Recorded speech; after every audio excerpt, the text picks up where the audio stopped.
दिल्लीचे मुख्यमंत्री अरविंद केजरीवाल यांना मद्य घोटाळा प्रकरणी ईडीकडनं 5व्यांदा समन्स मिळालंय आणि आज ईडी कार्यालयामध्ये त्यांना हजर राहण्यास सांगितलं गेलंय। मात्र आजही केजरीवाल ईडी चौकशीला जात नाहीयेत।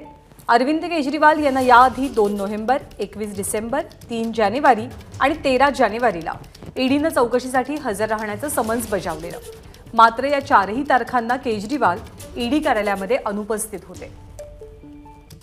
दिल्लीतल्या मद्य घोटाळा प्रकरणी ईडीनं पाठवलेले समन्स आहे। याआधी 4 समन्स दिली गेली आहेत। हे 5वं समन्स आहे।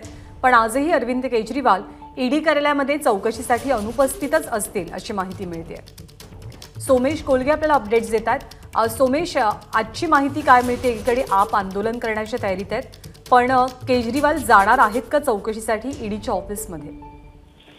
अद्यापपर्यंत तरी केजरीवाल जाणार नाहीत अशीच माहिती आपल्याला मिळते। त्यानुसार आता हे 5वं समन्स ईडीने बजावलेलं आणि 5व्या समन्सलाही जर केजरीवाल गेले नाही तर कदाचित प्रश्न उपस्थित होऊ शकतो की पुढची ईडीची कारवाई काय असू शकते। कारण झारखंडमध्ये ईडीने अत्यंत बेदरकारपणे कारवाई केली आणि थेट मुख्यमंत्र्यांना अटक केलेली आहे।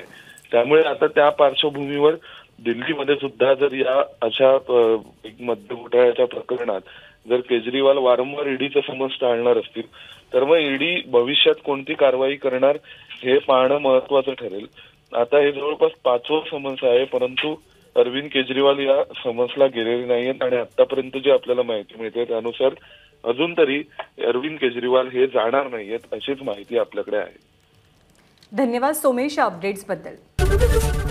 एबीपी माझा, उघडा डोळे बघा नीट।